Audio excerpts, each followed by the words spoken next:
বয়স মাত্র 13 বছর, বলতেছে 17 বছর নির্যাতিত।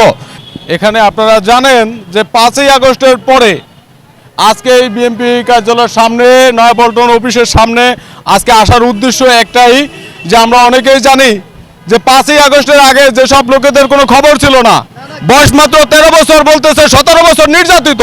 কাকা পাশে যান তো, আপনারা কোনো সময় তো দেখি নাই এরকমের পরিস্থিতি আমরা শিকার হচ্ছি। আমরা যারা ত্যাগী, যারা মূল্যায়ন পাচ্ছি না দলের মূল্যায়ন করলে আমরা অবশ্যই এই দেশে বাংলাদেশ জাতীয়তাবাদী দল, প্রেসিডেন্ট শহীদ জিয়া রহমানের দল, দেশনেত্রী বেগম খালেদা জিয়ার দল, এই দলকে আমরা যেভাবে সঠিক নেতৃত্ব দিয়ে এই পর্যন্ত আমরা আসছি, 5ই আগস্টের আগে আমরা নেতৃত্ব দিয়েছি। 5ই আগস্টের পর আমাদের বাজারঘাট কোনো জায়গায় আমাদের কোনো নাম গন্ধ ইতিহাসে নাই। এরকম বর্তমান দালাল চক্রের কারণে, বেশ কিছু মানুষের কারণে এরকম হইতেছে যে আমাদের মূল্যায়ন কমে যাচ্ছে।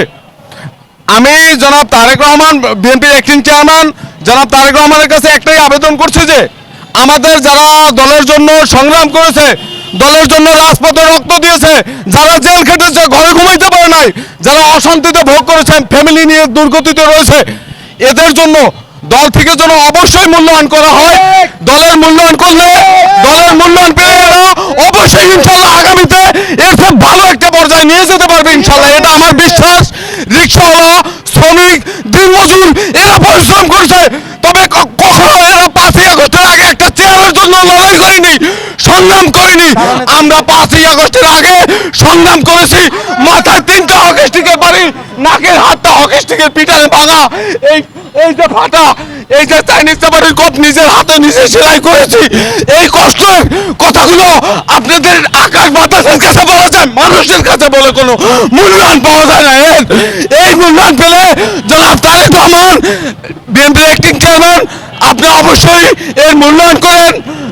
যারা দেশের জন্য, যারা বিগত দিনে সংগ্রাম করেছে, আন্দোলন করেছে, এই একটা ভাই আমার এই যে রক কেটে দিছে, এরকম বহুত মানুষ আছে। মা বোন ইজ্জত হানি হয়েছে, রাস্তায় বাইরেতে পারে নাই, মাছ বাজারে গেলে পকেট থেকে টাকা নিয়ে যাইতো, এই তোরে আমরা বাইরেতে দেই, এরকম বলতো।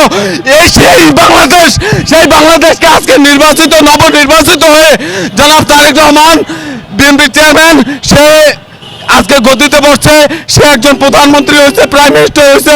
এর জন্য আমরা গভীর শ্রদ্ধার সাথে জানাতে চাই, নেতা আমাদের মূল্যায়ন করুন। দেশ ইনশাল্লাহ আরো ভালো পথে যাবে, যাতে প্রত্যেকটা মানুষ, দেশের মানুষ মাথা উঁচু করে দাঁড়াতে পারে, তার মতো যেন একটি বাংলাদেশ হয়, গণতান্ত্রিক নতুন বাংলাদেশের জন্য বাংলাদেশ জাতীয়তাবাদী দল। আমি নিজে আজ থেকে 2.5 বছর 3 বছর আগে যখন লাইভ করছি, আমারে বলে এই তোরে কিন্তু থানায় নিয়ে গুলি করে মারবে, আমার এইরকম 2টা গুলি করছে। আমি তখন বলছি আমারে গুলি করেন, তবে আপনি প্রশাসন হইতে পারেন, আপনাদের বাচ্চা কাচ্চা প্রতিবন্ধী হয়, এর জন্য আপনারা অনার্থক মানুষগুলোকে গুম করেন। গুম, হত্যা ও বহির্ভূত হত্যার মধ্যে আপনারা যুক্ত হন। এই যে আমরা দেখছি যে বিগত দিনে আয়নাঘর ছিল না, আমরা 5ই আগস্টের পর আয়নাঘর বের হইল, এটা আমাদের দল নেতৃত্ব দিয়ে সঠিকভাবে আয়নাঘর বের করতে পারছে। বহুত মানুষ গুম, খুন, হত্যার মধ্যে আছে। এই যে 5ই আগস্টের পর ওই সময় আমরা বেশ কিছু ছাত্রদের দেখছি, আমাদের মা বোনরা আন্দোলন সংগ্রামে নামছে, তাদের দর্শন করা হয়েছে। এই দর্শনের বিচার চাই আমরা, যেন সঠিক একটা নেতৃত্বের পথে সুন্দর করে একটা বাংলাদেশ করতে পারি, এর তৌফিক দিন, আমিন। এই বলে আমার বক্তব্য শেষ করছি। আমি রাজনীতি করি নেসারাবাদ স্বরূপকাঠিতে, জেলা পিরোজপুর, বিভাগ বরিশাল। আমি বাংলাদেশ জাতীয়তাবাদী দল করি।